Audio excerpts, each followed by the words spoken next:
Otherwise, my name is Amit Pandey और mathematics faculty और university maths की। सो बच्चों, आज का जो लेक्चर है वो ऑपरेशन ऑन सेट्स पे। इससे पहले लेक्चर्स में हमने क्या देख लिया था?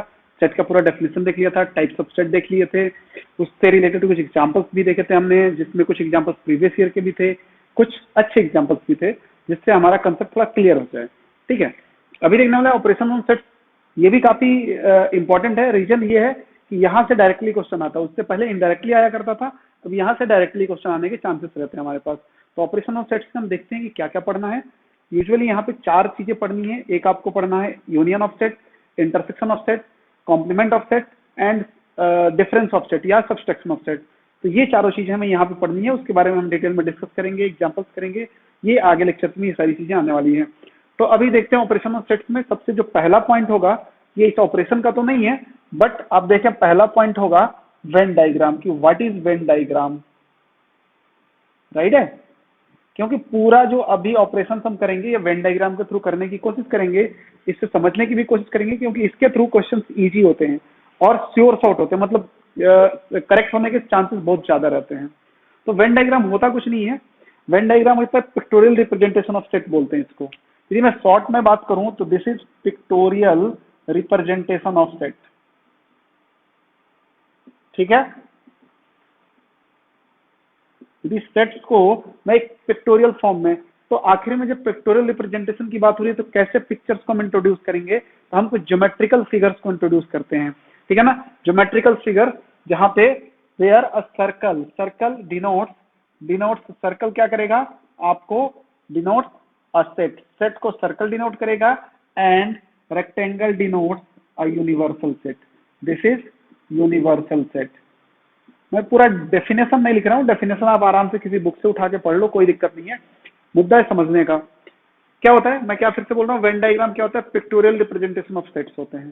ठीक है, तो यहाँ पे हम बस ये दो ही फिगर यूज करेंगे, यूजुअली दो ही फिगर यूज करेंगे। This is universal set, usually denoted by you और एस। एस से भी रिप्रेजेंट करते हैं, मैं लिख देता हूँ लगे तो यहाँ पे यू और S, and this is given set denoted by circle. यदि मैं यहाँ पे एक आपको एक एग्जांपल दूं तो आप देखो ध्यान से क्या लिखा हुआ है। यदि मैं एक ऐसा लिखा हूं, कुछ तो भी ऐसा लिखा हूं, यहाँ पे सपोज ए है और ये बी है। ठीक है, दो सर्कल में बना दिए, ये रहा सेट ए, ये रहा सेट बी, और दिस इज यूनिवर्सल सेट। ऐसे ही बना बना के बहुत आएगा। 2 सेट हो सकते हैं हमारे पास, 3 सेट हो सकते हैं, 1 सेट हो सकते हैं, 4 सेट वाला बहुत ही रेयर आता है। इवन तो हमारे सिलेबस में नहीं है, बट 4 सेट वाला बहुत ही रेयर आएगा। तो ये रहेगा हमारे पास।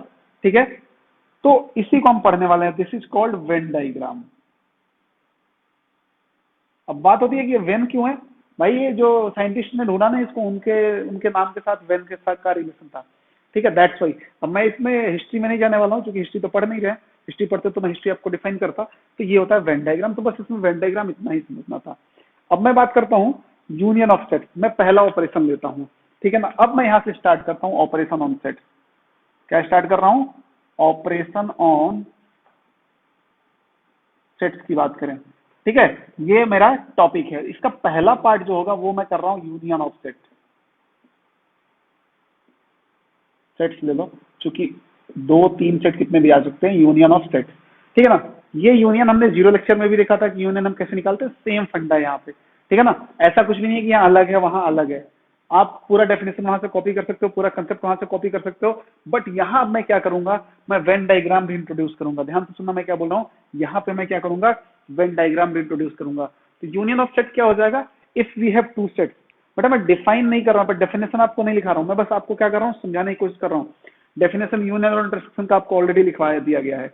कहाँ पे? जीरो लेक्चर में, तो आप देखेंगे वहां से। तो union of sets, let we have 2 sets, let we have 2 sets A and B, 2 sets A and B. Suppose अपने पास 2 सेट है ए एंड बी, तो इनको यूनियन क्या होता है? Union of this 2 sets will be those elements. मैं थोड़ा पॉइंट वाइज लिख रहा हूं। दोज एलिमेंट्स, मैं यूनियन की बात कर रहा हूं, those elements which are belongs to either A or B और बोथ। ध्यान से देखना, ये क्या होगा किसका, ए यूनियन बी में जो एलिमेंट्स होंगे वो क्या है, ए यूनियन बी में those elements which are belongs to either A or B और बोथ, मतलब या तो ए में भी हो या बी में भी हो या दोनों में हो, मतलब सबको कंबाइंड कर दिया जाए। यूनियन का मतलब क्या होता है, मिक्स अप कर दिया, हमने सबको मिक्स कर दिया और मिक्स करके आउटपुट दे देंगे। ठीक है, और मैं डिटेल में करते जाएंगे इसको आगे आगे, अभी देखो एग्जाम्पल्स लेंगे तो और ज्यादा बेहतर समझ में आएगा। यदि मैं इसको मैथमेटिकली लिखना चाहूँ तो मैथमेटिकली कैसे लिखूंगा, देखो ध्यान से, कि यदि मुझे ए यूनियन बी चाहिए, ए यूनियन बी मैं सेट बिल्डर फॉर्म में लिख रहा हूँ, तो ए यूनियन बी क्या होगा, इक्वल टू ये एक, मान लिया एक्स आएगा, कुछ तो भी एलिमेंट्स मिलेंगे, एक्स कहां से आएगा, such that x belongs to A and sorry or x belongs to B, and नहीं आएगा, ध्यान से देखें, या तो एक्स की वैल्यू ए से ले लो या बी से ले लो, मतलब दोनों में से किसी में से भी ले लो, वो ए यूनियन बी का एलिमेंट होगा। हम इसको ऐसे भी लिख सकते हैं, और या 10, आप जैसे लिखना चाहें, आप समझते चलें बस क्या है ये 10। यदि मैं बोलूं कि कोई भी element x belongs to A union B है, इफ एंड ओनली, मतलब x ए यूनियन बी से आया होगा, इसका मतलब क्या हुआ, क्या होगा, x जो होगा या तो a का एलिमेंट होगा और x क्या होगा, b का एलिमेंट होगा। देखो जैसे मैं बोल रहा हूँ वैसे समझना, जैसे मैं बोल रहा हूँ वैसे ही समझना, तो थोड़ा ज्यादा टाइम तक याद रहेगा, नहीं तो फिर रटने से कोई फायदा नहीं है, और मैथमेटिक्स वैसे भी रटने की चीज होती ही है। ठीक है, तो ये बात आप समझोगे कि ए यूनियन बी का हम इसका सेट बिल्डर फॉर्म में लिखा और इसी को हमने यहाँ भी कंक्लूड किया, या मैथमेटिकली हम ए यूनियन बी को ऐसा डिफाइन करेंगे, थ्योरेटिकली आप देख रहे हो यहाँ पे लिखा हुआ है, और डिटेल में हम लिख सकते थे कि let we have two sets A and B, then A union B represent, या ए यूनियन बी जैसे भी आप लिख सकते हो, यार लिख लो, कोई फर्क नहीं पड़ता, उसमें कोई दिक्कत वाली बात नहीं है। अब मैं बोलूँ कि इसको वेन डायग्राम के थ्रू कैसे रिप्रेजेंट करेंगे, ठीक है ना, तो मैं यहाँ पे लिख रहा हूँ Venn diagram of, Venn diagram of A union B, ध्यान से देखना, इसके बाद मैं एग्जांपल करने वाला हूँ।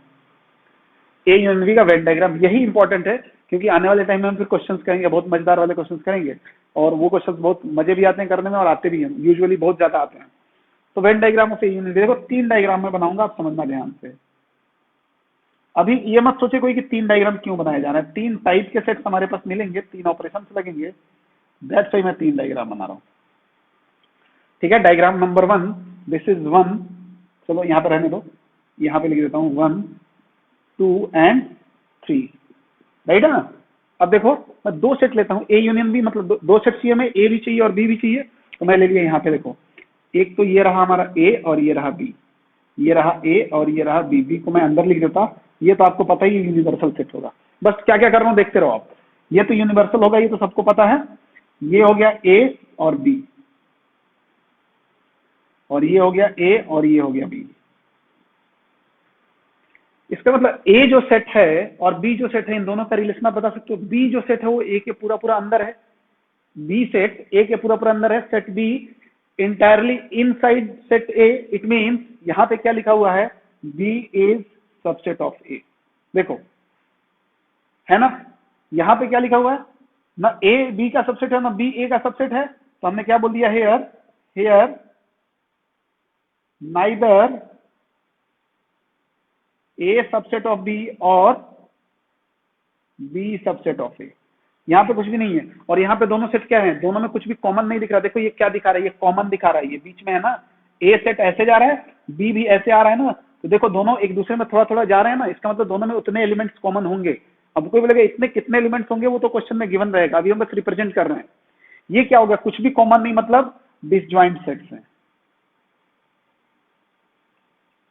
ठीक है, तो ए यूनियन बी क्या बताएगा, शेडेड रीजन बताएगा, शेडेड रीजन, हम SHADED शेडेड रीजन हमें क्या बताएगा, ए यूनियन बी बताएगा बेटा। तो ध्यान से देखो शेडेड रीजन क्या होगा, इसमें दोनों को मिला दिया, दोनों को मिला दिया। अब ये बताओ जब बी ए के पूरा अंदर ही है, बी पूरा ए के अंदर है, तो क्या करेंगे, शेडेड रीजन क्या आएगा, पूरा ये आ जाना चाहिए, ये है ए यूनियन बी।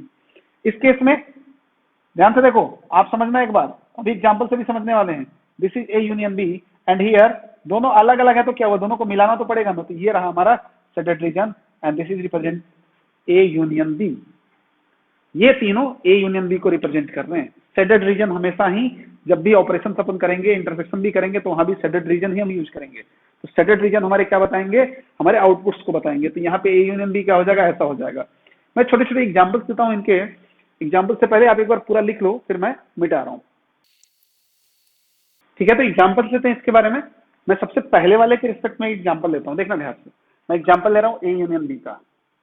देखो example number 1, let A equal to 1 2 3 4 5 and 6, है ना बेटा, एंड बी इक्वल टू 2 3 4। देखो क्या बोल रहा है, बी के सारे एलिमेंट्स ए के अंदर टोटली हैं। बी के सारे एलिमेंट्स क्या है, ए के अंदर है, वही तो बोल रहा है, बी के सारे एलिमेंट्स ए के अंदर पड़े हुए हैं। तो यदि मैं ए यूनियन बी निकालूंगा यहाँ से सपोज मैं निकालता हूँ ए यूनियन बी, तो आप क्या लिखोगे, दोनों को मिला दिया, दोनों को मिलाते हुए पहले इसको लिखो, तो 1 2 3 4 5 6।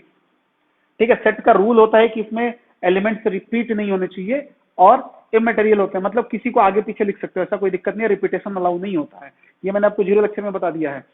तो इसका मतलब हो गया 2 3 4 ऑलरेडी आ चुके हैं, तो ए यूनियन बी क्या हो गया, ए के बराबर ही तो आ गया। तो देखो ए यूनियन बी यहाँ पे क्या आया, पूरा ए आ गया है ना, आया ना। तो ये ध्यान में रखना बहुत जरूरी है, ये ध्यान में रखना बहुत जरूरी है, आगे इसी पे क्वेश्चन होंगे। ठीक है, इससे क्या होगा ना, क्लियर पिक्चर दिखेगा आपको, क्योंकि आगे क्वेश्चंस बड़े बड़े आएंगे, तो बड़े बड़े आएंगे क्वेश्चंस, तो हम कहीं ना कहीं इसको हम अवॉइड करेंगे और हम वेन डायग्राम को यूज करेंगे। ठीक है ना। फिर मैं एक और एग्जांपल लेता हूँ, सेकंड एग्जांपल, कि लेट ए जो है वो है A B C D E and B will be B D and E F and G. समझना ध्यान से। अब मुझे ए यूनियन बी चाहिए, we need A union B, तो क्या हो गया जी, ए यूनियन बी चाहिए, तो पहले मैं इसको लिख लेता हूं, देखो ध्यान से, ए बी सी डी ई। ठीक है, अब देखते हैं कि इसमें कौन कौन से एलिमेंट्स और बच गए हैं, दोनों को मिला देना है, दोनों को मिला देना है। तो बी ऑलरेडी आ चुका है, डी ऑलरेडी आ चुका है, ई ऑलरेडी आ चुका है, एफ बचा हुआ है और जी बचा हुआ है। देखो तो ए यूनियन बी में दोनों आ गए हैं क्या, ए आ गया है, ए यहां से यहां तक है, बी आ गया है क्या, हाँ बी में बी है, डी है, ई एफ जी आ चुका है, मतलब ए और बी दोनों ही आ चुके हैं। ए यूनियन बी में क्या होता है, दोनों को मिक्स कर देते हैं, देखो ध्यान से, ए यूनियन बी में क्या आ गया, ए और बी दोनों आ चुका है, एक साथ ही आ चुका है। ठीक है, and third will be let A equal to A B C and B equal to 1 2 3, कुछ भी कॉमन नहीं है। देखो तो क्या करोगे, ए यूनियन बी क्या करोगे, दोनों का एज इट इज लेके लिख दो, एक बार इसको ए बी सी और कोमा देके 1 2 3, छोड़ना थोड़ी है, हमने क्या बोला, दोनों ले लो, दोनों ही हमारा आंसर है। लेकिन अब क्या है कि आप यहाँ पे बॉक्सेस में लिखे हो, आप एक पिक्चर्स बना के लिखे हो या कुछ ज्योमेट्रिकल फिगर्स यूज किए हो और यहाँ मैथमेटिकली लिख रहे हैं, तो यहाँ लिखने का जो तरीका होता है पहले आपको बताया गया है कि ब्रेसेस के अंदर एलिमेंट्स जो होंगे वो कोमा से सेपरेटेड होंगे और एक लिस्ट बनी होगी, यहाँ पे ऐसे रिप्रेजेंट करते हैं। तो आई होप आप इस बात को समझ गए होंगे आई होप। एक और एग्जाम्पल ले लेते हैं, example number 4, let a equal to 2 4 6 8 and b equal to 1 2 3 4 5। तो कर सकते हैं यूनियन बी, बहुत आराम से कर सकते हैं। देखो कैसे, दोनों में कॉमन देखते चलो, लिखते चलो, या तो पहले इसको लिख लो 2 4 6 8, जो जो इसमें लिख चुके हो इसका वो नहीं लिखना है दोबारा, तो 2 लिख चुके हो, 4 लिख चुके हो, तो क्या लिखना है 1 3 5।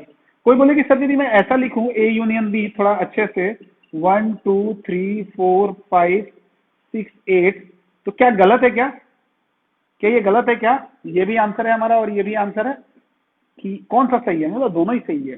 बट एक बात और समझ लो आप, ये बेहतर रिप्रेजेंटेशन है, दिस इज, मतलब हम ये नहीं बोलेंगे मार्क्स कट जाएंगे आपके यहाँ से, बट ये आपका एक इंप्रेशन क्रिएट करेगा। यहाँ आपने क्या किया है, एक ऑर्गेनाइज वे में लिखा है, और इंप्रेशन भी अपने आप में बहुत इंपॉर्टेंट होता है कभी भी एग्जाम में, एग्जामिनर के सामने, कि हम कैसा हम क्वेश्चन लिख रहे हैं, राइटिंग्स होती हैं, ये सारी चीजें इंपॉर्टेंट होती है। बट हम यदि जेडब्ल्यू के पॉइंट ऑफ व्यू से देखें, या नीट, जो बच्चे नीट कर रहे हैं मैं उनके लिए भी बात कर सकता हूँ, और लाइक और भी किसी भी कम्पिटेटिव एग्जाम के लिए देखें, तो हमारे लिए इसमें और इसमें कुछ खास फर्क नहीं है। तो ये समझ में आना चाहिए कि दोनों ही बराबर है, ये बस क्या समझ में आना चाहिए कि दोनों ही सेम है। ठीक है ना, ये नहीं कि हमारा आंसर ये आ गया और ऑप्शन में ऐसा कुछ दिया हुआ है तो छोड़ के आ गए कि हमारा तो आंसर ही नहीं आ रहा था। ठीक है ना, इसलिए इंपॉर्टेंट है। तो आई होप आप बात को समझ गए होंगे, यूनियन ऑफ सेट समझ गए होंगे, तो आप इसको लिखिए और मैं इसको मिटा रहा हूं।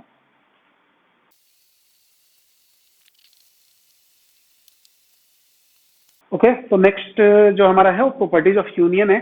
देखते हैं इसके बारे में कि क्या है प्रॉपर्टीज ऑफ यूनियन।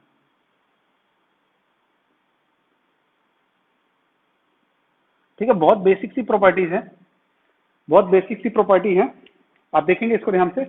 सबसे पहली प्रॉपर्टी क्या बोल रही है, property number 1, A union B equal to B union A and ये एक लॉ है, ठीक है, ये क्या है, एक लॉ है जिसको हम कम्यूटेटिव लॉ बोलते हैं, commutative law.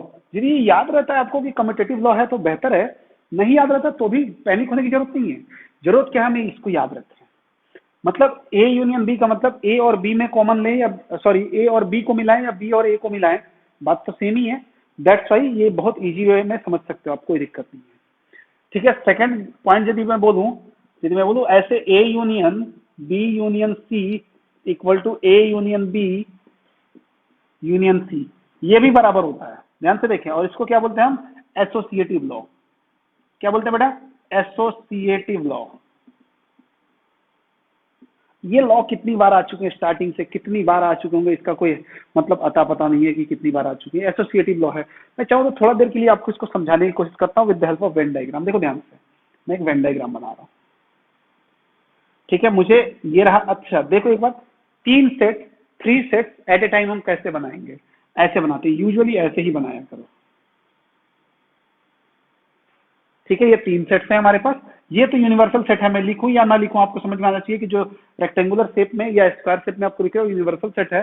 This is A, this is B and this is C. देखो क्या बोल रहा है, सबसे पहले ब्रैकेट वाला बी यूनियन सी, ध्यान से देखो, मुझे पास मैं कलर्ड कर रहा हूँ, बी यूनियन सी क्या होगा, बी यूनियन सी क्या हो जाएगा, बी यूनियन सी ये होगा। देखो ध्यान से, जो कलर्ड है ना, जो रीजन रेड कलर का है वो क्या बता रहा है, बी यूनियन सी बता रहा है। ध्यान से देखना बेटा, ठीक है ना, क्योंकि ये बेसिक बेसिक चीजें जब आपको आ जाएंगी तो आगे अच्छे क्वेश्चन कर पाओगे आप। उसको बोला ए के साथ यूनियन कर दो, हमने बोला और ए भी मिला दो उसके साथ, हाँ मिला दो। तो टोटल यदि मिला देते हैं तो ए भी मिला देंगे तो क्या पोर्शन बनेगा, ये देखो ये पोर्शन बनेंगे।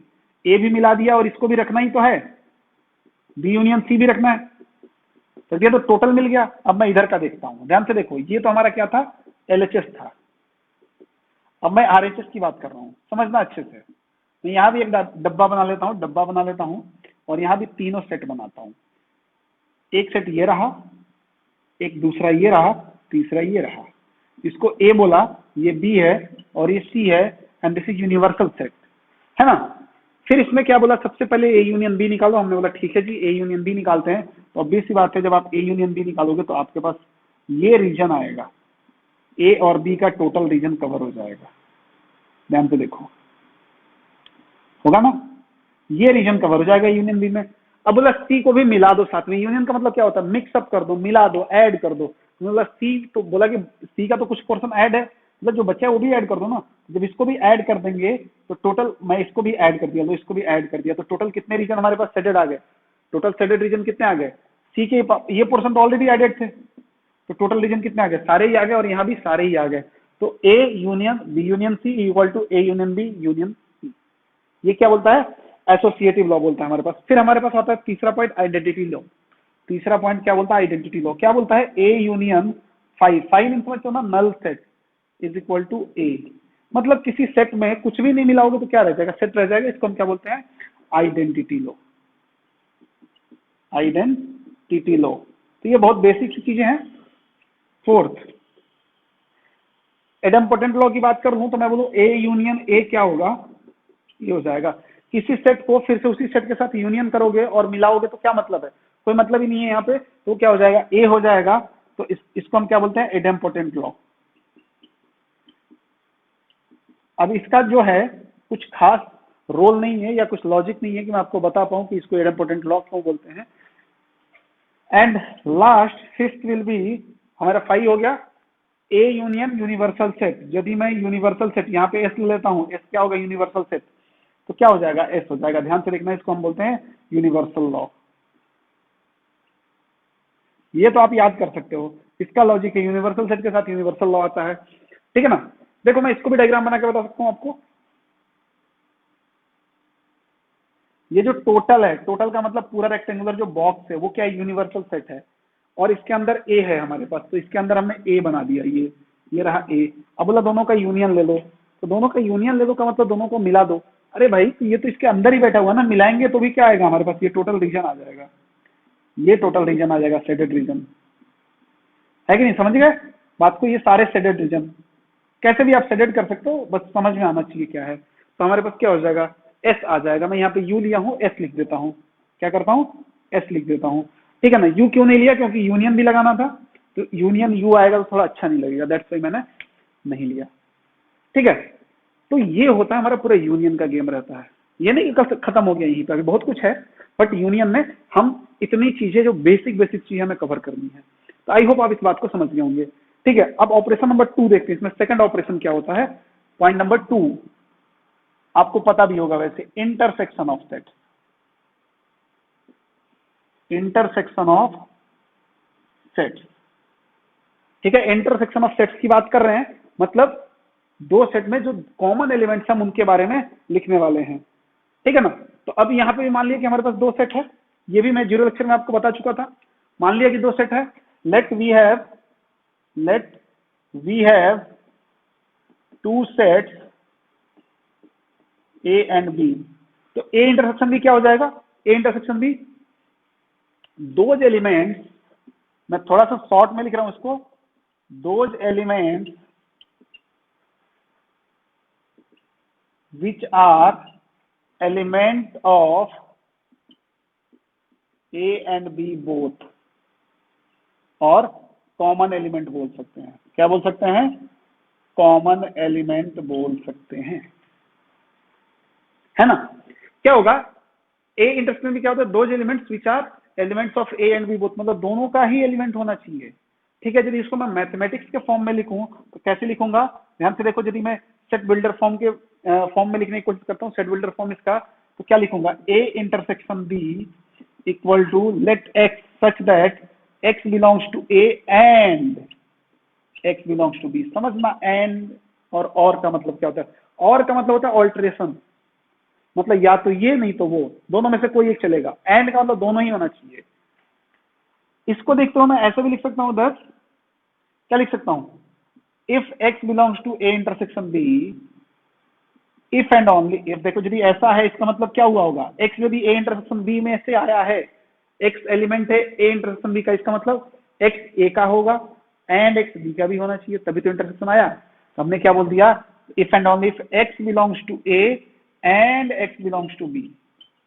तो बोले यहाँ पर सब सिंपल ऐसे लगा सकते हैं कि अरे बिल्कुल लगा सकते हो, सेम चीज है। ठीक है, कुछ भी नया नहीं है उसमें, वो लिखने के तरीके हैं। ठीक है ना, तो ये हो गया हमारे पास। तो हमको ऐसे लिख सकते हैं। अब देखते हैं इसका वेन डायग्राम कैसे बनाएंगे। वेन डायग्राम देख लेते हैं, देन एग्जांपल्स करेंगे। तो मैं कर रहा हूं यहाँ पे Venn diagram of A intersection B. ध्यान से देखिए, ए इंटरसेक्शन ऑफ बी का हम वेन डायग्राम बनाने वाले हैं, मतलब कॉमन एलिमेंट्स हमारे पास चाहिए कि क्या है, कॉमन एलिमेंट्स। बात समझेंगे, यहां भी शेडेड रीजन से ही हम रिप्रेजेंट करेंगे। ऑब्वियस सी बात है, यहां भी हम क्या करेंगे, 3 डायग्राम बनाएंगे, 3 डायग्राम। ठीक है ना, तो बनाता हूं मैं एक एक करके। सबसे पहले पहला डायग्राम रहेगा, बिल्कुल एक जैसा ही बन रहा है, जैसा पहले बने था वैसा ही अभी भी बनेगा। सेकंड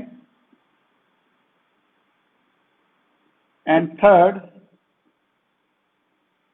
समझना। ठीक है, थोड़ा स्पेस कम है इसलिए छोटा बन गया, बड़ा छोटा छोटा। आपको एक फिगर लेना है रेक्टेंगुलर फॉर्म में, ऐसा कोई जरूरी नहीं है कि कितना बड़ा कितना छोटा लिया, रिप्रेजेंट हो जाना चाहिए। अभी हमारे पास दो सेट है, ए इंटरसेक्शन बी, तो एक में क्या कर रहे हैं हम, ए के अंदर ही बी को रख देते हैं। ये क्या है, यूनिवर्सल सेट, कभी यहाँ पे भी लिखा मिल जाएगा, कभी बाहर भी लिखा मिल जाएगा। यहाँ पे हम कैसे लेंगे, ए एंड बी, और यहाँ पे ये रहा ए और ये रहा बी। ठीक है, ये क्या है, universal set. This is A, this is B, this is A, this is B, right है। यहाँ क्या केस है, बी जो है वो ए का सबसेट है, बी सबसेट ऑफ ए है कि नहीं। देखो बी ए के अंदर है, पूरा एंटायरली अंदर है। यहाँ पे क्या है, neither A subset of B और बी सबसेट ऑफ ए। और यहाँ क्या है, दिस इज डिसजॉइंट सेट, कुछ भी कॉमन नहीं है। कुछ भी कॉमन नहीं होता है तो क्या होता है, सेट डिसजॉइंट सेट होता है। मुझे इंटरसेक्शन चाहिए, ध्यान से देखो, इंटरसेक्शन चाहिए मुझे, कॉमन एलिमेंट्स चाहिए, कॉमन एलिमेंट्स चाहिए। देखना, समझना ध्यान से। बाय द वे मान लो ए के एलिमेंट्स हैं, ब्लैक कलर से मैंने डॉटेड डाले हैं, ये ए के एलिमेंट्स हैं, और बी के एलिमेंट्स रेड वाले हैं, बी के एलिमेंट्स रेड वाले हैं। तो यदि आपको कॉमन लेना होगा तो ऑब्वियस बात है बी के अंदर ही ढूंढना पड़ेगा। अभी फिलहाल ये इसमें इनफाइनाइट एलिमेंट्स है, मतलब पूरा कवर कर रखा है, इतना बोल पूरा कवर कर रखा है। तो मुझे यदि कॉमन चाहिए तो मैं क्या करूंगा, बी के अंदर ही ढूंढूंगा, क्योंकि कॉमन हमेशा छोटे वाले में से ही निकलने के चांसेस रहेंगे। चांसेस क्या गारंटीड है कि छोटा वाला ही कॉमन देगा, है ना। यदि किसी के पास 10 रुपए है और किसी के पास 100 रुपए है, तो मैं बोलूँ कि इन दोनों का कॉमन कितना रुपए निकलेगा, तो 10 रुपए, ऑब्वियस सी बात है, छोटा वाला है। तो ये हमारा जो शेडेड रीजन होगा, this is represented by A intersection B. देखो शेडेड रीजन क्या करेगा, ए इंटरसेक्शन बी को बताएगा। यहाँ पे क्या होगा, देखो दोनों में कॉमन कहाँ है, कितना रीजन है, ये रीजन है, इन दोनों में कुछ भी नहीं है, तो यहाँ पे ए इंटरसेक्शन बी क्या हो जाएगा, फाई हो जाएगा। समझे, कुछ भी नहीं है मतलब नथिंग, एक भी एलिमेंट ऐसा नहीं है जो ए एंड बी में कॉमन है। इसी को तो डिसजॉइंट सेट बोलते हैं। If A intersection B belongs to phi or equal to phi, then sets are called disjoint sets. तो आई थिंक आप समझ गए होंगे कि ये क्या है गेम, पूरा गेम क्या है। फिर मैं अभी फिलहाल अभी क्या करूंगा, इसी पे बेस्ड एग्जांपल्स करने वाले हैं, ताकि हम मैथमेटिकली भी समझते चलें, इसको हम ग्राफिकली और पिक्टोरियल रिप्रेजेंटेशन भी इसका समझते चलें कि हम कैसे इसको ऐसे यूज करेंगे, क्योंकि मैं बार बार बोल रहा हूँ आगे हम इसी का यूज करने वाले हैं और इसी से समझने वाले हैं। तो आई होप आप अच्छे से समझ पा रहे होंगे और आप लिखेंगे, और मैं क्या कर रहा हूँ, मिटाने वाला हूँ। ओके, तो एग्जांपल्स कर रहे हैं, इसी पे बेस्ड एग्जांपल्स करने वाले हैं। Example number 1, let a equal to 1 2 3 4 5, similar type के एग्जांपल होंगे, and b equal to 3 and 4। देखो b के सारे एलिमेंट्स a के अंदर ही है, ऑलरेडी b के सारे एलिमेंट्स a के अंदर है, वही है ना, b के सारे एलिमेंट्स a के अंदर है, आंसर b आ जाना चाहिए। देखो ध्यान से आ जाएगा। कैसे हम a इंटरसेक्शन b निकाल रहे हैं, क्या कर रहे हैं, a intersection b। a intersection b में क्या होगा, दोनों में कॉमन 1 है क्या, हमने बोला नहीं नहीं, 2 है क्या, नहीं है, 3 है, हाँ है, 4 भी है, 5 नहीं है, तो आंसर क्या आ गया, A intersection B which is equal to B. देखो यहाँ पे भी क्या दिया था, if B subset of A, B is subset of A, then ऐसा आएगा। ठीक है, अब देखते हैं एग्जांपल नंबर 2। एग्जांपल नंबर 2 की बात करते हैं। एग्जांपल नंबर 2 हम डायग्राम नंबर 2 के बेस्ड लेंगे, ठीक है ना। तो सपोज लेट ए जो हमारे पास है वो है 1 2 3 4 5 एंड बी है 4 5 6 7 8। देखना ध्यान से बेटा, राइट है। तो क्या हो गया, इससे ए इंटरसेक्शन बी चाहिए, A intersection B, zero lecture में भी डिटेल में डिस्कशन हुआ है इसका। तो हमने क्या किया, यहाँ से देखो 1 है क्या दोनों में, नहीं है, 2 है क्या, नहीं है, 3 है क्या, नहीं है, 4 है क्या, हाँ हाँ 4 मिला, 5 है क्या, हमने बोला हाँ 5 मिला, 6 है क्या, अरे 6 तो इधर ही नहीं है, 7 नहीं है, 8 नहीं है। जो उस उधर है उसको इधर चेक करेंगे, जो इधर है उसको उधर चेक करेंगे। जो भी बेसिक चीजें पढ़ाई गई हैं आपको बार बार रिपीट होंगी, जैसे सेट में भी ये रिपीट हो रहा है, कुछ ऐसी चीजें और भी आपको क्वाड्रेटिक में कुछ मिलेंगी, तो आप उसकी टेंशन न लें। चलिए मैं एग्जांपल नंबर 3 की बात करूं, example number 3, let a equal to 1 2 3 4 5 and b equal to 10 9 8 7 6। ध्यान से देखो, अब मुझे a इंटरसेक्शन b चाहिए, a इंटरसेक्शन b चाहिए, तो क्या करेंगे, कॉमन देखेंगे, कॉमन कुछ है क्या, कुछ भी तो नहीं दिख रहा है कॉमन, तो क्या करेंगे, इसको ऐसे ही रहने देंगे, ये नहीं यहाँ पे 5 लिख दो, ये गलत हो जाएगा। क्या करना पड़ेगा, ए इंटरसेक्शन बी, या तो ऐसे लिखो और ऐसे लिखो, ये क्या है, रॉन्ग है। ध्यान रखें, इस पे ध्यान रखें, आप इस पे ध्यान रखें, ये गलत नहीं होना चाहिए, ठीक है ना, इस पे ध्यान रखते हैं आपको। तो ये हमारा करेक्ट आंसर है, this is our required answer. तो आई होप आप समझ रहे होगे यार, एक बहुत बेसिक सी चीजें हैं, है ना, समझ में आ रहा होगा। मैं एक्सपेक्ट कर सकता हूँ आपसे समझ में आ रहा होगा, जितना डिटेल में जा सकते हैं मैं जाने की कोशिश कर रहा हूँ, और आप भी थोड़ा ध्यान से पढ़ेंगे तो बिल्कुल समझ में आएगा। बहुत बेसिक से लेक्चर्स हैं, ठीक है ना, चैप्टर भी बहुत इजी है, ठीक है। तो आप इसको लिखो, आई होप आप समझ पा रहे होंगे, तो आप लिखिए इसको, और मैं इसको वही मिटा रहा हूँ।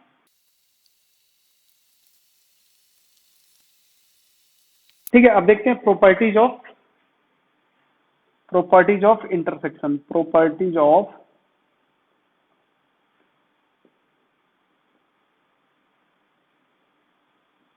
इंटरसेक्शन। ध्यान से देखो, बहुत इजी है, बिल्कुल सिमिलर है, थोड़ा सा चेंज है, बहुत कुछ नहीं है। सबसे पहले कम्यूटेटिव लॉ देख लेते हैं उसका भी।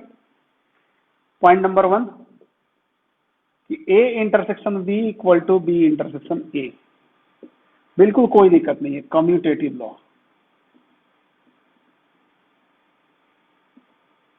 ठीक है। कम्यूटेटिव क्या बोलता है, अच्छा ए और बी में कॉमन ढूंढो या बी और ए में कॉमन ढूंढो, कोई फर्क है क्या, बिल्कुल कोई फर्क नहीं है, आप ऐसे समझ सकते हो। Point number 2, A intersection B intersection C equal to A intersection B intersection C, this is associative law. ये क्या है, एसोसिएटिव लॉ। इसको समझ लो कैसे, एसोसिएटिव लॉ को समझ लो, फिर वही वेन डायग्राम बनाने वाला हूं मैं। देखो ये वेन डायग्राम है हमारे पास, ठीक है। इसमें मुझे तीन तीन सेट बनाने हैं, ध्यान से देखना कैसे बनाते हैं। एक यहाँ, दूसरा एंड तीसरा। पहले क्या बोला, ब्रैकेट वाला देखो आप, मैं इसको ए बोल रहा हूँ, इसको बी बोल रहा हूँ, इसको सी बोल रहा हूँ, this is universal set. Bracket में बी इंटरसेक्शन सी है, बी इंटरसेक्शन सी मैं उसको सेडेड कर रहा हूँ, दूसरे कलर से कर देता हूँ। देखो ध्यान से, बी इंटरसेक्शन सी क्या आएगा, ये आएगा रीजन, इन दोनों में जो कॉमन है। अब क्या बोला, इसको यूनियन करो, सॉरी इंटरसेक्शन करो ए के साथ, मतलब ए के साथ ही कितना पोर्शन कॉमन है। अब ध्यान से देखना, ए के साथ कितना पोर्शन कॉमन है, ए का इतना ही पोर्शन तो कॉमन है, ये रहा। देखो देखो मैं इसको पूरा डार्क कर देता हूँ, जो रेड कलर का थोड़ा डार्क दिखेगा वही कॉमन है तीनों में। देखो ये मिल गया। अब मैं इसकी बात कर रहा हूँ, ये हमारा एलएचएस था, अब मैं आरएचएस की बात कर रहा हूँ। देखना अच्छे से, यहां भी मैं एक बॉक्स बना देता हूँ और एबीसी बना लेता हूँ सबसे पहले। This is our box, box means universal set, and A and B and C, ठीक है। This is A, this is B and this is C. सबसे पहले क्या निकालना है, ए इंटरसेक्शन बी। तो सबसे पहले ए इंटरसेक्शन बी को सेट करता हूं मैं। ए इंटरसेक्शन बी क्या हो जाएगा, दिस इज कॉमन पार्ट। और बोला सी के साथ इस टोटल का इंटरसेक्शन जो आया उसका इंटरसेक्शन करो। सी के साथ इस इंटरसेक्शन का इंटरसेक्शन करना, मतलब सी के साथ जो कॉमन पोर्शन है। तो दूर से भी आप देख सकते हो आराम से, अंधे को भी दिख जाएगा कि ये वाला जो रीजन है, ये वाला जो रीजन है, ये वाला जो रीजन है, यही तो है कॉमन, रेड वाला। तो दोनों में सेम रीजन कॉमन आ रहा है, इट दोनों सेम है। हो गया एसोसिएटिव लॉ का मतलब, समझ गए आप। थर्ड देखते हैं, थर्ड देखते हैं इसमें आइडेंटिटी लॉ देखते हैं क्या होता है। ए इंटरसेक्शन फाई, यहां पे उल्टा हो जाएगा, वहां पे ए यूनियन फाई क्या होता था, ए हो जाता था। इंटरसेक्शन लोगे तो ए इंटरसेक्शन फाई क्या हो जाएगा, मतलब एक सेट में कुछ भी नहीं है और दूसरे सेट में बहुत कुछ है, मुझे कॉमन चाहिए, तो कॉमन में क्या आएगा, कुछ भी नहीं आएगा। कॉमन चाहिए ना, तो इसमें तो कुछ है ही नहीं, तो ये क्या हो जाएगा, फाई हो जाएगा। दिस इज आइडेंटिटी लॉ, ठीक है। फोर्थ आइडेम्पोटेंट लॉ, जैसा सीक्वेंस मैंने वहां फॉलो किया वैसे ही सीक्वेंस यहाँ फॉलो कर रहा हूँ। उससे फायदा क्या होगा, आपको याद करने में इजी रहेगा, समझने में इजी रहेगा। आइडेम्पोटेंट लॉ क्या बोल रहा था, ए इंटरसेक्शन ए करूँ तो क्या हो जाएगा, ए। अरे दो एक ही जैसा सेट रखो, दोनों में कॉमन निकालना है तो सेम ही, सब कुछ कॉमन ही है उसमें। तो ये क्या बोलेगा, आइडेम्पोटेंट लॉ, आइडेम्पोटेंट लॉ है ना। इसके बाद क्या था हमारा पांचवा, पांचवा क्या था, यूनिवर्सल लॉ। उसमें क्या था कि ए इंटरसेक्शन हम यू ले लें, यहाँ पे तो यू ले सकते हैं। ध्यान से देखो, इसमें क्या होगा, ए होगा, मैं अभी आपको डायग्राम बना के दिखा देता हूँ। यूनिवर्सल लॉ है ये, क्या है, यूनिवर्सल लॉ, ठीक है। अभी देखो मैं इसका डायग्राम बना रहा हूँ, आपको ध्यान से समझना। यूनिवर्सल लॉ में ये हो गया हमारा universal set, and this is set A, this is set A and this is universal set, right है बेटा। अब मुझे इंटरसेक्शन चाहिए, इंटरसेक्शन चाहिए मतलब दोनों में कॉमन पार्ट चाहिए। ये आप समझो ना कि एक हमारे पास एक डिस्क है, ये अलग है और ये अलग है। इट मीन्स मतलब थोड़ी देर के लिए ये समझो कि ए हमारे पास ये है और ये एक रेक्टेंगुलर शेप में हमारे पास अलग रखा हुआ है। सपोज यहाँ पे रखा हुआ, हमें दोनों में कॉमन चाहिए, तो मैं उठा के इसके ऊपर रख दूं, उठा के रख दूं, वो कॉमन पार्ट ही मिलेगा दोनों का। तो कॉमन पार्ट कितना मिलेगा, इतना ही तो मिलेगा, यही मिलेगा ना कॉमन पार्ट, ये डिस्क का। जब यही कॉमन पार्ट मिलेगा तो ये क्या है, ए है, यही तो लिखा गया है कि नहीं। अब सबसे जो इंपॉर्टेंट लॉ है इसमें, 6th नंबर लॉ, जो कि इसमें एक एक्स्ट्रा आ जाता है, जो कि वहां पे नहीं हुआ करता था, यहाँ पे रहेगा। तो आप उसको देखो क्या लिखा है, A intersection B union C equal to A intersection B, A intersection B union A intersection C, ठीक है। इसको हम बोलते हैं डिस्ट्रीब्यूटिव लॉ, इसको क्या बोलेंगे हम, डिस्ट्रीब्यूटिव लॉ, डिस्ट्रीब्यूटिव लॉ, ठीक है। ये वहां पे नहीं हुआ करता था, यहाँ पे आया है, ठीक है, डिस्ट्रीब्यूटिव लॉ। अब मैं इसको प्रूव करता हूँ, ये तो अननेसेसरी मैंने बस समझाने के लिए आपको बनाया है, इसको मैं मिटा देता हूँ। अब मैं आपको डिस्ट्रीब्यूटिव लॉ समझा रहा हूँ with the help of Venn diagram, इस डिस्ट्रीब्यूटिव लॉ को, ठीक है। मैं इसका एक्सप्लेनेशन दे रहा हूँ, ठीक है ना। देखो एक्सप्लेनेशन ऑफ डिस्ट्रीब्यूटिव लॉ, यहाँ पे आप ध्यान से देखिए, मैं हेडिंग नहीं डाल रहा हूँ कुछ भी। ये बोल रहा है ऐसा, तो पहले मैं इसके लिए वेन डायग्राम बनाता हूँ, एलएचएस के लिए, मैं एलएचएस के लिए बात कर रहा हूँ। वेन डायग्राम बनाता हूँ एलएचएस का। तीन सेट है हमारे पास, तो ये रहा ए, ये रहा बी और ये रहा सी। जरूरी नहीं कि आप ए को ऊपर ही लिखें, बी को नीचे और सी लिखें, जैसी मर्जी वैसे लिख सकते हैं, ऐसा कोई रूल नहीं है। बट यूजुअली हर जगह ऐसा लिखा है तो हम भी लेते हैं, थोड़ा अच्छा लगेगा। क्या बोला, बी यूनियन सी सबसे पहले निकालिए। बी यूनियन सी मैं निकाल रहा हूं, देखो मैं ब्लैक से इसको सेट कर रहा हूं, बी यूनियन सी को। देखना ध्यान से बेटा, ये रहा हमारा बी यूनियन सी, समझ गए होंगे आप। उसके बाद बोला कि इसको ए के साथ इंटरसेक्शन ले लो, ए के साथ इंटरसेक्शन ले लो, मतलब ए के साथ इंटरसेक्शन लेना है मुझे। देखो ए के साथ कितना पोर्शन कॉमन है इसका, किसका, बी यूनियन सी का। हमने बोला दिखाता हूं अभी कितना कॉमन है। अब ध्यान से देखो, फिर मैं रेड से बना रहा हूं कॉमन पार्ट, ये हमारे पास कॉमन है, ये पोर्शन। यदि मैं इसको, इसकी बाउंड्री लाइन भी रेड थोड़ा देने की कोशिश करूं तो ये पोर्शन हमारा कॉमन है। मानते हो कि नहीं इस बात को, इतना कॉमन है। अब ये बताओ कि यदि मैं प्रूफ कर दूं कि आरएचएस में भी इतना ही रीजन कॉमन आ जा रहा है तो मेरा हो जाएगा। अब मैं आरएचएस की बात करता हूं, यहाँ पे आरएचएस का जो फर्स्ट पार्ट है मैं उसको कर रहा हूं। फर्स्ट पार्ट क्या बोलता है, ए इंटरसेक्शन बी। ध्यान से देखना, ये है ए। अच्छा मैं एक काम करता हूं ना, तीनों एक ही साथ बनाता हूं, ठीक है, तीनों एक ही साथ बनाता हूं ताकि आपको समझ में आए, दो दो का नहीं बनाता हूं, तीन तीन का बनाता हूं, ठीक है। आप ध्यान से देखें बेटा, आरएचएस की बात कर रहे हैं, थोड़ा बड़ा डायग्राम लेंगे और दो डायग्राम मैं एक साथ लेके चलूंगा क्योंकि दोनों का मुझे यूनियन करना है। फिर दोनों का क्या करना है, यूनियन करना है ना। तो देखो यहाँ पे था हमारा ए, यहाँ बी और यहाँ सी। ये मत सोचना कि सर तीनों क्यों ले लिया, अरे ऑपरेशन तो दो ही पे ही लगाएंगे हम, तीनों लेने से कोई दिक्कत नहीं है। ये है ए, ये बी और ये सी, ये रहा A B and C and this is universal set. Operation हम दो ही सेट पे लगाने वाले, क्या, ए इंटरसेक्शन बी। ध्यान से देखो ए इंटरसेक्शन बी क्या है हमारे पास, ए इंटरसेक्शन बी ये है हमारे, दिस इज, देखो यहाँ यही है ए इंटरसेक्शन बी। सी का तो कोई रोल ही नहीं है इसमें, सी का कोई रोल नहीं है, जिसका रोल नहीं है मैं उसको डॉटेड कर देता हूँ। ध्यान से देखो, जिसका रोल नहीं है मैं उसको क्या कर रहा हूँ, डॉटेड कर रहा हूँ, ताकि आपको दूर से समझ में आ जाए कि ये रोल में नहीं है बिल्कुल, है ना। दूसरे वाले में क्या आएगा, ए इंटरसेक्शन सी। ए इंटरसेक्शन सी क्या होगा, आपको अब समझ में आ रहा होगा ए इंटरसेक्शन सी क्या होगा, ये होगा। अच्छा यहाँ पे बी रोल में नहीं है तो मैं बी को डॉटेड कर रहा हूँ, समझ रहे हो ना, क्यों क्यों, थोड़ा सा ये अलग दिखेगा। अब बोला इन दोनों का हमें क्या लेना है, यूनियन लेना है। दोनों का यूनियन का मतलब समझते हो, दोनों को मिला देना है। अब ये दोनों सेट एक जैसे, मैं एक दूसरे को, इसको उठा के और इसके ऊपर रख दे रहा हूँ। ध्यान से देखना, मैं इसको उठा के और इसके ऊपर रख देता हूँ और मैं बोलता हूँ कि रखने के बाद जितने रीजन कॉमन लिखेंगे वो सब हमारा आंसर हो जाएगा। यही होता है यूनियन का मतलब ना। यूनियन का मतलब क्या होता है, ध्यान से देखना, तो मैं उठा के रख देता हूँ। फिर से मैं बता रहा हूँ यूनियन का मतलब। आप देखो, यदि मान लो हमारे पास दो सेट हैं, ये रहा ए और ये बी, देखो ध्यान से, और यहाँ भी रहा ए यूनियन बी, हम निकालते थे इसमें भी, तो ये रहा ए और ये रहा बी, है कि नहीं, ये रहा ए और ये रहा बी। मुझे यूनियन चाहिए तो मैं क्या करूंगा, इसको उठा के एज इट इज इसके ऊपर रख दूंगा। जैसे ही रखूंगा तो ये क्या करेगा, देखो ये दोनों आइडेंटिकल है, ये नहीं सोचना कि सर इसमें तो थोड़ा अलग दिख रहा है, दोनों आइडेंटिकल है। चूंकि मैं रफ फिगर बना रहा हूँ इसलिए अलग दिख रहा है। तो क्या होगा, ये आके क्या करेगा, इसको कवर करेगा, इसको डबल करेगा ना। डबल करने से कोई थोड़ी फर्क पड़ता है, वो तो सेटेड रीजन है, बस हो गया।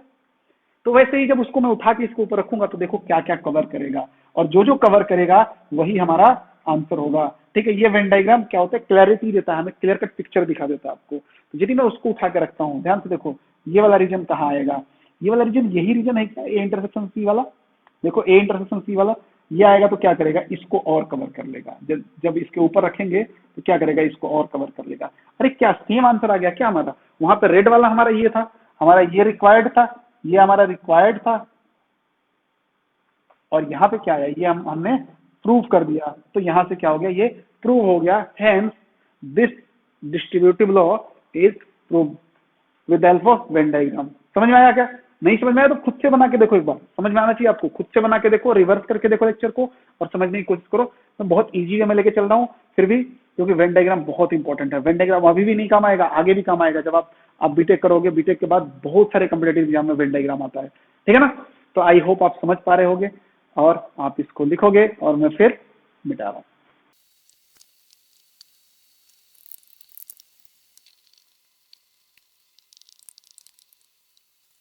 ओके, तो नेक्स्ट देखते हैं। नेक्स्ट जो थर्ड पॉइंट होगा इसमें ऑपरेशन सेट्स में, डिफरेंस ऑफ सेट्स।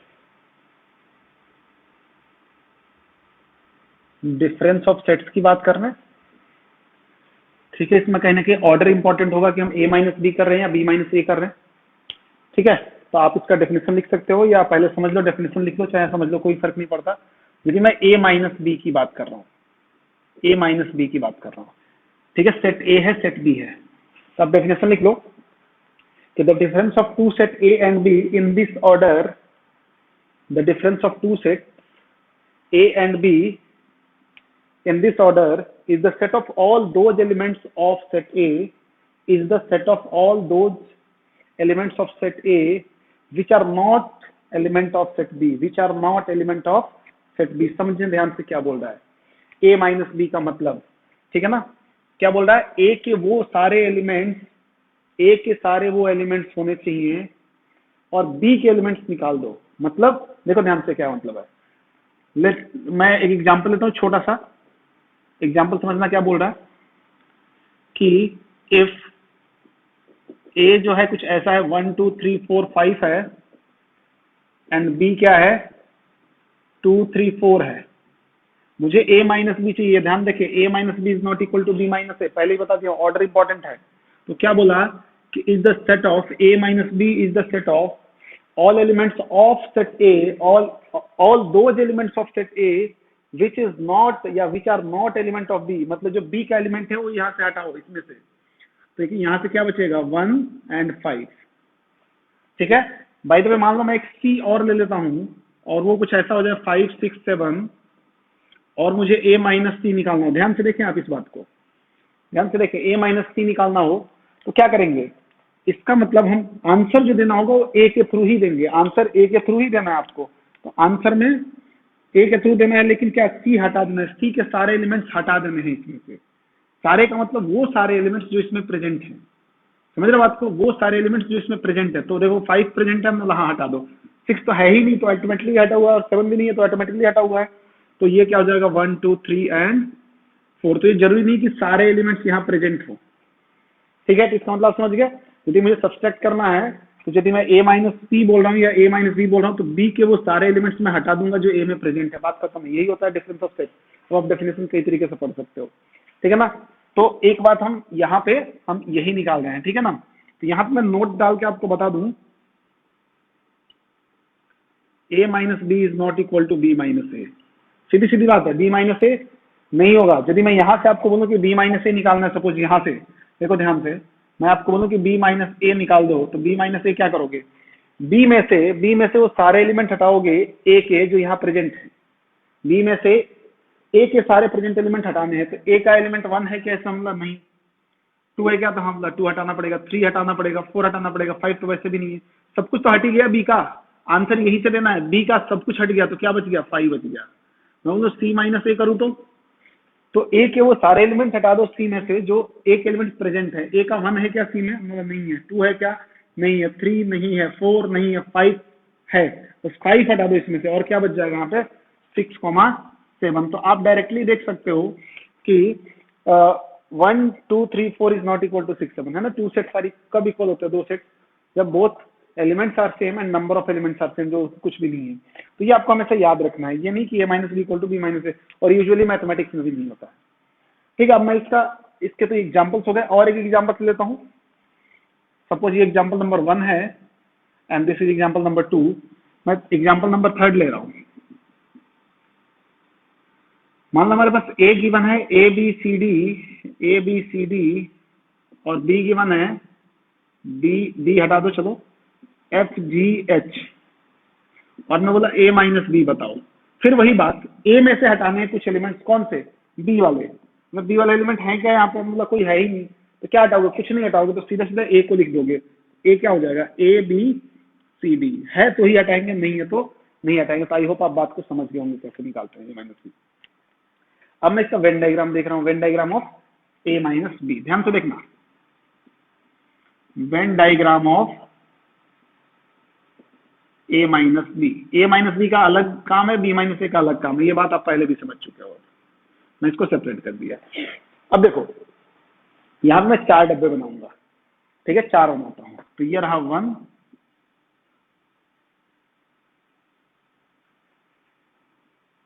ये सेकंड, पहले 3 में ही हो जाता था, अभी 4 बनाएंगे। दिस इज थर्ड, अभी दिखाऊंगा क्यों 4 बना रहे हैं, एंड दिस इज फोर्थ। कुछ नहीं है, नंबर ऑफ एग्जाम्पल्स बढ़ते हैं तो क्या होता है, क्लैरिटी आती है कंसेप्ट की, बाकी कुछ खास नहीं है। चाहे तो 3 पे भी खत्म कर सकते हैं इसमें। मैं बोला देखो ये रहा हमारा ए और ये रहा बी, पहले भी किया था ऐसा, ये रहा ए और ये रहा बी। यहाँ पे क्या होगा, ये रहा ए और ये रहा B, this is A this is B, ये पता है ना आपको, यूनिवर्सल सेट है। फिर मतलब ये रहा ए और ये रहा बी, ये बिल्कुल 3 तो एज इट इज है जैसे पहले आ रहे थे। अभी क्या होगा ध्यान से देखना, ये रहा बी और ये रहा ए, थोड़ा सा उल्टा कर दिया। कंडीशन यदि मैं चाहूँ चारों को लिखने की तो बहुत आराम से लिखी जा सकती है। कैसे, यहाँ पे B is subset of A, what B is subset of A, यहाँ पे क्या है, बी सबसेट है ए का। यहाँ पे A neither subset of B nor B subset of A, neither A subset of B nor B subset of A. इस वाले केस की बात कर रहा हूँ, सेकंड की। थर्ड वाले में तो डिसजॉइंट सेट है, ये है डिसजॉइंट सेट। एंड फोर्थ वाले में उल्टा हो गया, ए सबसेट ऑफ बी हो गया। मुझे क्या निकालना, ए माइनस बी, चारों रीजन में ए माइनस बी दिखाना है मुझे, सेटेड रीजन दिखाने हैं मुझे। तो मैं स्टार्ट करता हूं सबसे पहले यहां से। क्या बोला, ए में से बी के एलिमेंट हटा दो, वो प्रेजेंट है उसमें, तो हमने बोला ए के अंदर ही बी प्रेजेंट है, बी हटाना है तो क्या क्या बचेगा, इसके बाहर का बचेगा केवल। देखो ये अशोक चक्र बन गया, इसके बाहर ये नहीं है हमारा, तो ये क्या हो गया, ए माइनस बी, ये सेटेड रीजन है। इसमें क्या करोगे, ए में से बी हटा दो तो क्या क्या बचेगा, ये बचेगा। ध्यान से देखो, मून जैसा एक शेप बचेगा यहाँ पे, ये देख रहे हो ना, यहाँ से लेके यहाँ तक ये गया, बी गया। जहां भी देखो बी हटा रहे हैं, यहाँ से बोला बी हटा दो, हमने बोला बी तो ऑलरेडी हटा हुआ, कोई फर्क ही नहीं पड़ेगा, तो आंसर में क्या रह जाएगा, ए रह जाएगा। इसका एग्जाम्पल यहाँ पे था, देखो ध्यान से। इसमें क्या बोला, ए माइनस बी, तो ए में से बी हटाना है, ए में से बी हटाना है। देखो ए क्या है, ए सबसेट ऑफ बी, मतलब ए के सारे एलिमेंट बी में है। क्या है, ए के सारे एलिमेंट बी में है, बी हटाएंगे तो क्या बचेगा, कुछ भी नहीं बचेगा।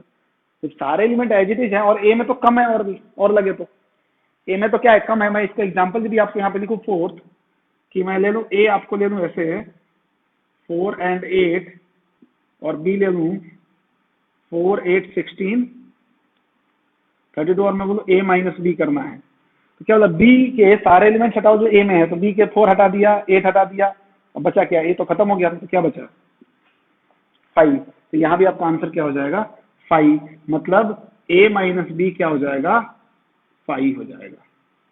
ये बात आपको समझनी थी कि ए माइनस बी कैसे करते हैं। अब मैं बी माइनस ए की बात करूं तो देखो, मैं बी माइनस ए की बात कर रहा हूँ, रेड से मैं मार्क करूंगा बी माइनस ए को। इस केस में बी माइनस ए क्या होगा, यहाँ पे बी माइनस ए क्या हो जाएगा, 5 हो जाएगा। ध्यान से देखना, मैं इसी में कर रहा हूँ बी माइनस ए को। यहाँ पे बी माइनस ए क्या होगा, ये हो जाएगा, ए हट जाएगा। जो माइनस के बाद आता है वही हटता है, जो माइनस के बाद आएगा वही हटेगा। ठीक है, यहाँ ए माइनस बी करूँ तो ये आ जाएगा आंसर, और यहाँ बी माइनस ए करूँ, ये बी माइनस ए की बात कर रहा हूँ मैं, ये क्या है, बी माइनस ए। लो मैं यहाँ पे लिख देता हूँ बी माइनस ए, यहाँ भी ये क्या है, बी माइनस ए। ठीक है ना, ये बी माइनस ए लिख दिया, यहाँ पे बी माइनस ए क्या हो जाएगा, ये रह जाएगा, सॉरी इसके बाहर।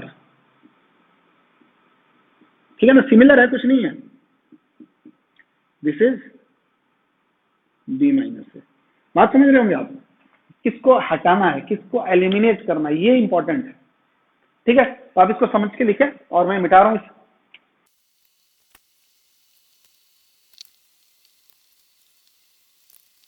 तो फोर्थ पॉइंट ले रहे हैं, complement of set.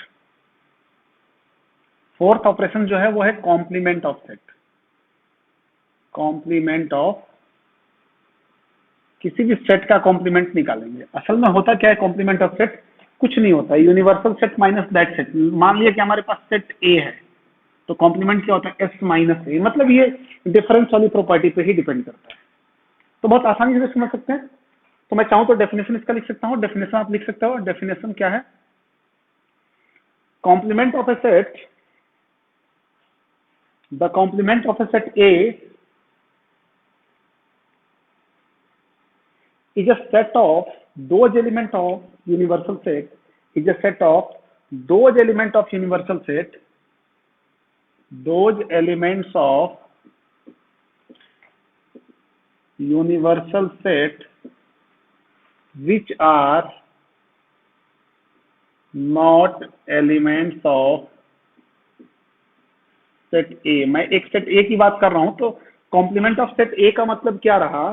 Complement of set ए का मतलब क्या रहा कि मैं यूनिवर्सल सेट में से सेट ए को माइनस कर दूं। मतलब यूनिवर्सल सेट के वो एलिमेंट्स जो एक एलिमेंट्स नहीं है, ए हटा दिए गए हैं। ठीक है, इट इज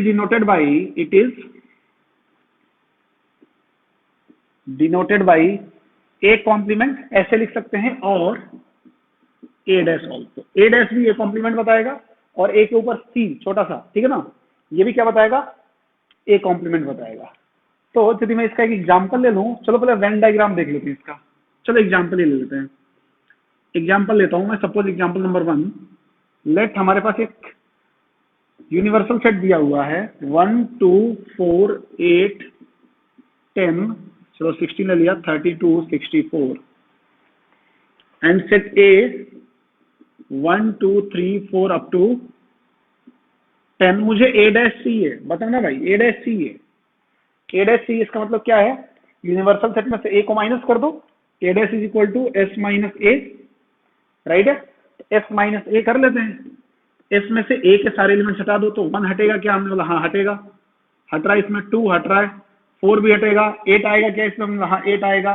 इसके बाद कुछ हटेगा क्या? नहीं, हमने बोला कितना हटा दो इसमें से? ये हटा दो 4। यहाँ से यहाँ तक 1 2 4 एंड 8 आएगा, कहीं यहाँ पे 8 9 10 होगा, बाकी तो बच जाएगा। तो क्या बच जाएगा? 16 32 एंड 64।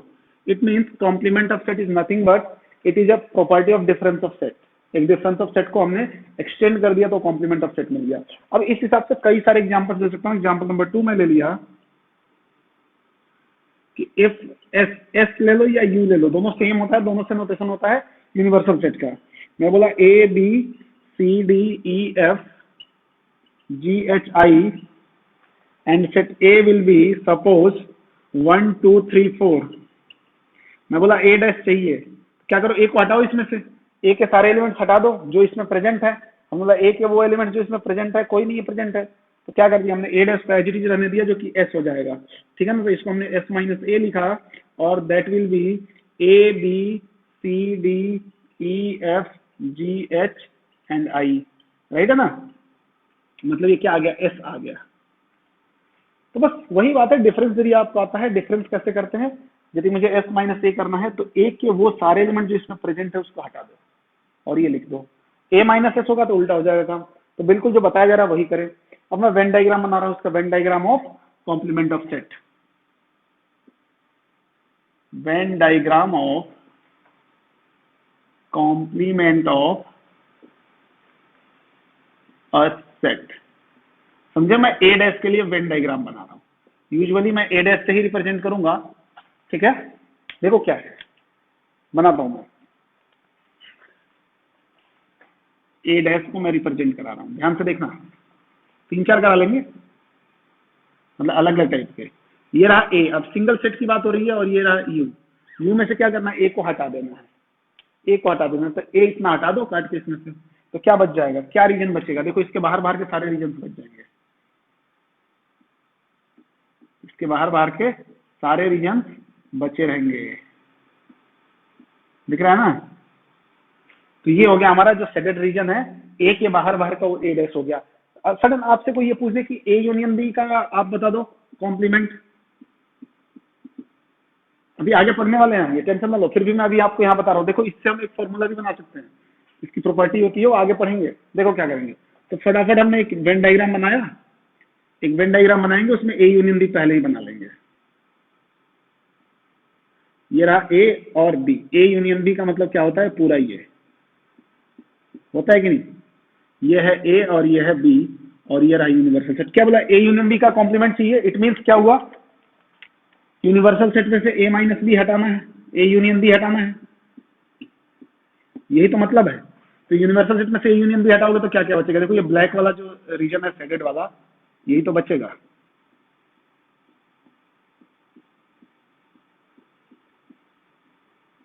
बताओ ना, सही बोल रहे हैं? क्या हट गया? इतना हट गया, इतना। देखो मैं ब्लैक कर रहा हूं इसको। तो अब आपसे कोई बोले कि ए इंटरसेक्शन बी का मुझे कॉम्प्लीमेंट बता दो, तो बस 1 मिनट देखो कैसे हो जा रहा है। ए इंटरसेक्शन बी का कॉम्प्लीमेंट क्या होगा? S minus A intersection B. Venn diagram बहुत इजी होता है, वेन डायग्राम से समझना, एक बार आपको समझ में आ गया तो। ये रहा ए, ये रहा बी, ये है A, this is B, this is A intersection B. ध्यान से देखो, ये रीजन जो है वो ए इंटरसेक्शन बी बता रहा है। मुझे कॉम्प्लीमेंट चाहिए, S minus A intersection B चाहिए, मतलब यूनिवर्सल सेट जो हमारे पास ये पड़ा हुआ है इसमें से इसको हटाना है, तो क्या बचेगा, इतना सा बचेगा।